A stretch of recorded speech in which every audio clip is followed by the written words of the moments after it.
स्वागत है आपका खबरों की खबर में और मैं हूं आपके साथ वक्ता। आज खबरों की खबर में बात उस नौटंकीबाज ड्रामेबाज गिद्ध की होगी जो दिल्ली को हर रोज मौत के करीब ले जा रहा है, जो दिल्ली को शमशान में बदलने की पूरी प्लानिंग कर चुका है। वो शख्स जो बस नौटंकी करना जानता है, आश्वासन देने का ड्रामा करता है और बड़ी बड़ी डींगे हाँकने में तो उसका कोई जवाब ही नहीं है। मानो जितना बोला हो वो सब काम करके दिखा दिया हो और जनता को तार दिया हो। जी हाँ, वो कोई और नहीं है, दिल्ली के महानुभाव गिद्ध राजनीति करने वाले सीएम की सत्ता पर काबिज अरविंद केजरीवाल हैं। केजरीवाल सरकार को दिल्ली में जमीनी स्तर पर काम करना था, लेकिन इस कलाकार ने झूठ के पुलिंदों के सिवा जनता को तोहफे में कुछ नहीं दिया। कोरोना महामारी से सिसक रही दिल्ली को इसने इतना झूठ परोसा कि आज हकीकत आपके सामने है और अब भी केजरीवाल झूठ बोलने से बाज नहीं आ रहा है।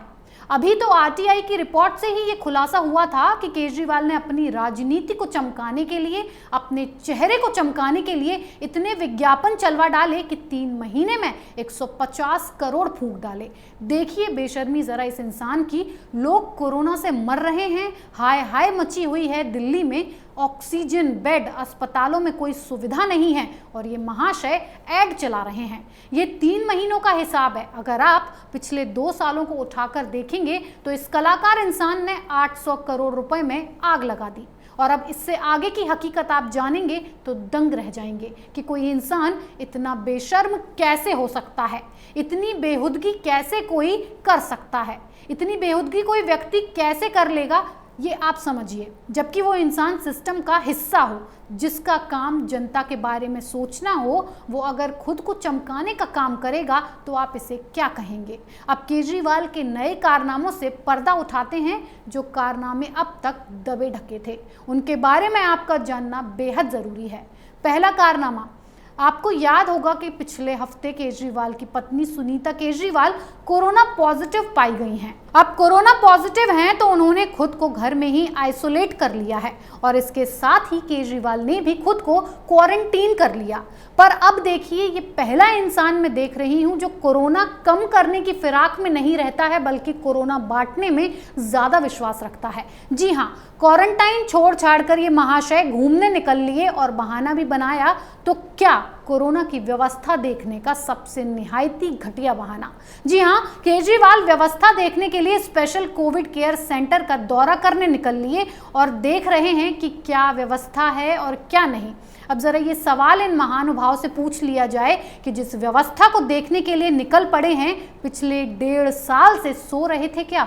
दिल्ली का हाल बेहाल करके छोड़ दिया, हाहाकार कट रहा है पूरी दिल्ली में, तब इसे दौरा करने की याद आ रही है। आपको बताऊं, मैं जिस वक्त में घर जाने के लिए निकलती हूं तो सड़कों पर सिर्फ और सिर्फ एम्बुलेंस सायरन बजाती हुई दौड़ती दिखती हैं और ये केजरीवाल उस दिल्ली को अब संवारने निकला है जब सब तहस नहस कर डाला इसने।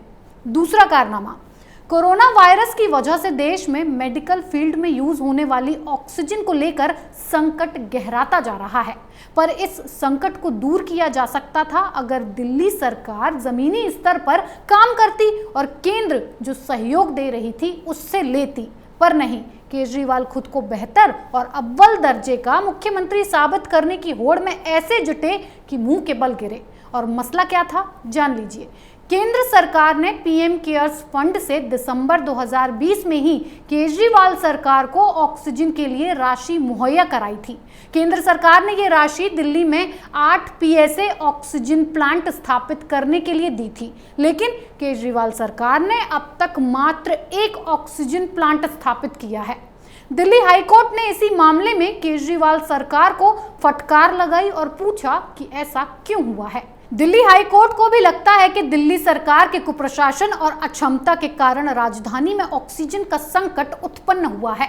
जब केंद्र सरकार ने पैसा दिया तो क्यों नहीं लगाए गए ये प्लांट, इसका सबूत भी आपको दिखाते हैं। देखिए, इस डॉक्यूमेंट में साफ साफ पूछा गया है। सब कुछ मुहैया करवाने के बाद भी बस रोना लेकर बैठ गए ऑक्सीजन की कमी का। और आज फिर दिल्ली हाईकोर्ट ने केजरीवाल पर जमकर लताड़ लगाई। जब कई सारे अस्पताल अपनी शिकायत लेकर पहुंच गए तो कोर्ट ने साफ साफ कहा कि ऑक्सीजन मुहैया करवाई जाए और ये वक्त गिद्ध राजनीति करने का नहीं है, गिद्धों की तरह बर्ताव करने का नहीं है, और अगर आपसे नहीं संभल रहा है तो जिम्मेदारी केंद्र सरकार को दे दी जाएगी। और ये फटकार लगना बेहद जरूरी थी।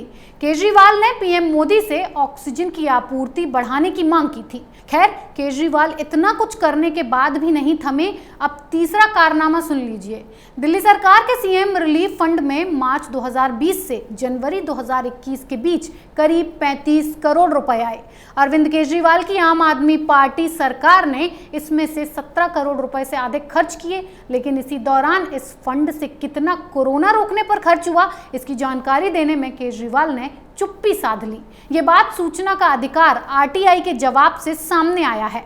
और सबसे बड़ी और खास बात यह है कि दिल्ली सरकार राष्ट्रीय राजधानी में महामारी के कुप्रबंधन का आरोप केंद्र सरकार पर लगा रही है। जो सरकार हर चीज मुहैया करवा रही है, अब केजरीवाल ये बताएं कि 35 करोड़ आया, खर्च भी हुआ तो कहां खर्च किया गया। जब सवाल किया गया कि कोविड महामारी नियंत्रण पर कितना पैसा खर्च किया गया, जवाब फिर से वही था, निल, शून्य। ये 35 करोड़ भी केजरीवाल ने विज्ञापन पर उड़ा दिए। वाह, मानना पड़ेगा। और ये सबूत भी आपको देखना चाहिए कि ये 35 करोड़ नकारेपन का सबूत है। पैसा होने के बावजूद इसने खर्च नहीं किए, न ऑक्सीजन प्लांट लगाया, न हॉस्पिटल की सुविधा ठीक की। बताइए अब क्या किया जाए। डैमेज कंट्रोल और बेचारगी दिखाने के बाद केजरीवाल के पास बोलने को कुछ नहीं बचा है। दूसरे सभी राज्य टैंकरों के लिए रेलवे के साथ मिलकर काम कर रहे हैं, लेकिन दिल्ली सरकार चाहती है कि उसे थाली में परोसकर दिया जाए। इससे ये साफ हो जाता है कि दिल्ली के अस्पतालों में ऑक्सीजन की कमी आप सरकार के प्रबंधन की नाकामियों के कारण है और कोई दूसरा कारण नहीं है। केजरीवाल का चौथी और सबसे ओछी हरकत जो ये दिखाती है कि इसकी सोच कितनी छोटी है। ये इंसान अपनी 5 उंगलियां घी में रखने के लिए कोई भी पैंतरा चल सकता है। इस बार इन महाशय ने जो किया वो उसके नकारेपन दिल्ली की अरविंद केजरीवाल सरकार ने राजधानी के एक होटल में दिल्ली हाईकोर्ट के जजों, अन्य न्यायिक अधिकारियों और उनके परिवार के लिए 100 कमरों का कोविड केयर सेंटर बनाने का निर्णय लिया है। चाणक्यपुरी एसडीएम ने इस संबंध में आदेश जारी कर दिया है।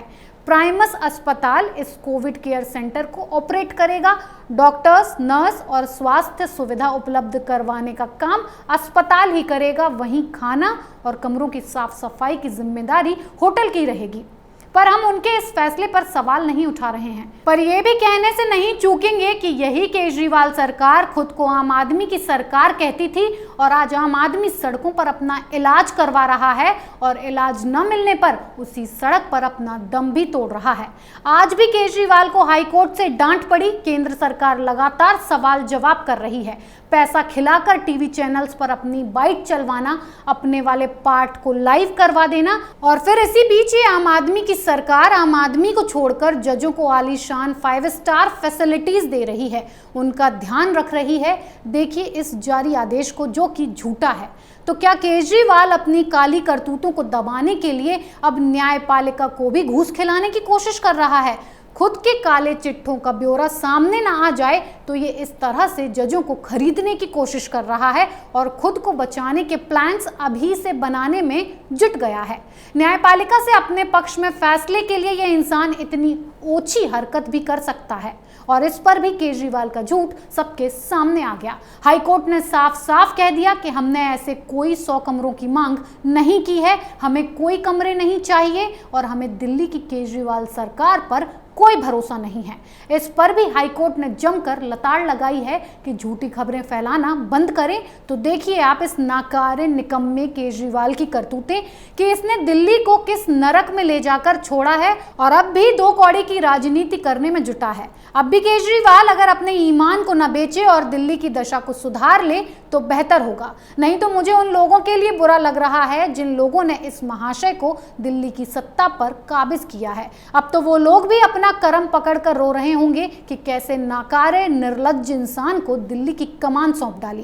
केजरीवाल के इन बेहतरीन करतूतों के काले चिट्ठे की पोल खोल एपिसोड में बस इतना ही, पर हम हर खबर के पीछे की खबर आपके लिए लाते रहेंगे। बने रहिए कैपिटल टीवी के साथ।